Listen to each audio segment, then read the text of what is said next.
É isso, galera. Hora de virar a página. Domingo tem mais Fluminense em campo contra o América Mineiro, dessa vez o Maracanã, diante da torcida e depois dessas duas derrotas e da forma como elas aconteceram, né, acho que não precisa nem falar que a gente espera uma postura diferente, completamente diferente. Eu acho que todo mundo lá dentro está ciente de que o time precisa dar uma resposta, depois de tudo que aconteceu aí nessa última semana. Vou falar sobre isso, início, a preparação, os últimos dois treinos, hoje e amanhã, para definir o time titular para esse confronto. Sobre as contas que a gente pode começar a fazer já pensando em Libertadores, inicialmente em pré-Libertadores, mas é óbvio que a gente espera uma vaga direta na fase de grupos, evidente. Mas já dá para começar a fazer algumas contas aqui e esboçar mais ou menos o que o Fluminense vai precisar para não passar apuros em relação a Libertadores nesta reta final aí de Campeonato Brasileiro. Antes, deixe só seu like aqui, que é muito importante. Vamos bater essa meta de 40 mil inscritos aqui o quanto antes, conto muito com vocês, até porque o canal já está perto de completar um ano, né? Um ano com certeza vai ser uma data muito especial, porque tem sido uma experiência incrível estar aqui todos os dias. É um desafio, uma responsabilidade muito grande, mas também é muito bom. Então, conto com vocês diariamente, compartilhando aí o canal.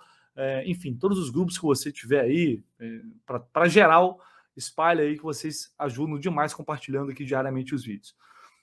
Galera, antes de falar sobre as contas aí em relação à Libertadores, só fazer aqui uma autocrítica em relação ao vídeo que eu fiz ontem sobre o Fernando Diniz. Se você não assistiu, tá aqui no canal. Vou deixar aqui no card também, fazendo críticas, principalmente a uma resposta que o Diniz deu para o repórter Thiago Lima, quando foi perguntado se não seria uma melhor opção ter entrado em campo com o David Braz em vez do Felipe Melo. Só dizer que o início da resposta do Diniz, quando ele diz que o Atlético Goianiense não tem como arma principal as bolas aéreas, que não é um artifício que o time usa frequentemente, não é uma especialidade da equipe, o Diniz tem razão de fato em relação a isso, né? Porque eu conversei com repórteres lá de Goiânia que vivenciam o clube ali diariamente, estão na cobertura do clube todos os dias, e eles me disseram que realmente isso não é uma arma do Atlético Goianiense, foi uma ocasião, né? Talvez perceberam que estava dando certo, forçaram o jogo inteiro. Então, a zaga do Fluminense estava um desastre, mas o Atlético também vinha apresentando problemas defensivos, né? Vinha sofrendo, inclusive, também com bolas aéreas, defensivas, no caso, né? Então, assim, só para fazer essa autocrítica, porque, de fato, a análise do Diniz, essa análise inicial, ela estava correta. Então, isso é uma responsabilidade que eu tenho comigo. Quando eu acho que eu estou errado, quando eu acho que eu exagero, quando eu acho que eu passo o tom, eu sou o primeiro a falar, pô, errei, preciso voltar atrás. Isso é um compromisso que eu tenho comigo.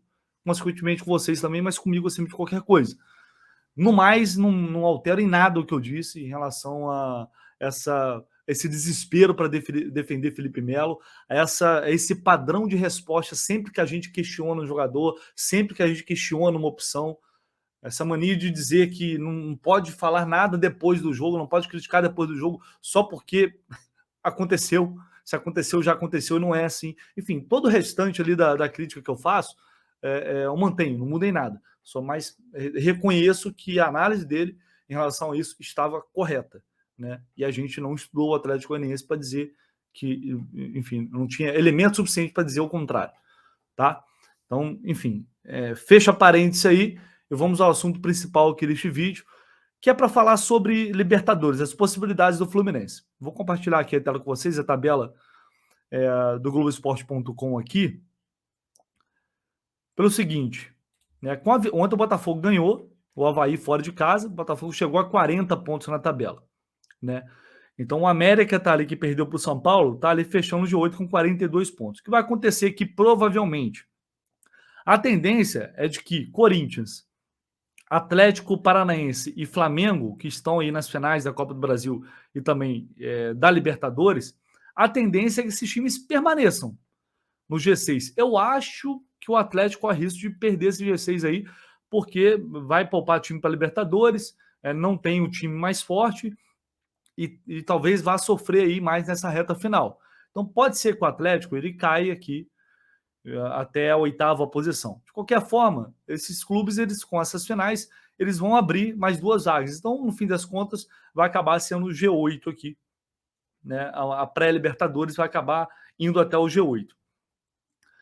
A conta que a gente faz, portanto, para o Fluminense garantir uma vaga na pré-Libertadores, presta atenção, na pré-Libertadores, que é uma conta matemática que já dá para fazer. Vamos com calma. Eu sei que todo mundo aqui quer vaga direta na fase de grupos, né? É o que todo mundo espera. Mas vamos um passo de cada vez. Em relação à pré-Libertadores, o Fluminense está com 51 pontos e o Botafogo aqui está com 40 pontos, né? Que é o nono colocado. O Botafogo tem mais 8 rodadas pela frente, pode chegar, portanto, a 64 pontos. É o máximo que o Botafogo conseguiria alcançar matematicamente vencendo todos os jogos, coisa que não vai acontecer. O Fluminense, portanto, diante disso, precisaria aqui somar mais 14 pontos. 14 para quê? Para fazer 65 e aí você não depende absolutamente de ninguém. A pré-Libertadores ela está garantida. Isso significa vencer 5 partidas. E não é pouca coisa. Em 8 rodadas é muito difícil. A gente sabe disso. Na melhor fase do Fluminense poderia até esperar um desempenho parecido, mas agora é bem difícil acontecer isso. Mas estou falando de conta, assim, de chance matemática, tá, galera? Para zerar o assunto. É garantir matematicamente a vaga. A gente imagina o Fluminense terminando com 64 pontos no campeonato, né? Até o final. A gente tem mais 24 pontos para serem disputados aí, mais 14 pontos. A gente imagina que o Fluminense pode chegar a essa pontuação de 65 pontos até o fim da competição. Eu imagino que seja possível, sim. Não vai ser fácil, mas o Fluminense vai perder pontos, os outros também vão perder.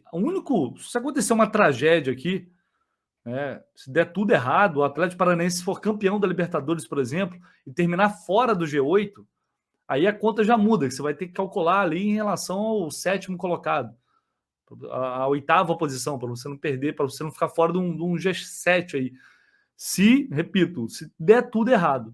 Se o Atlético terminar até a 8ª posição ali, não vai mudar muita coisa, só se realmente sair do G8. Seria, uma tragédia, né?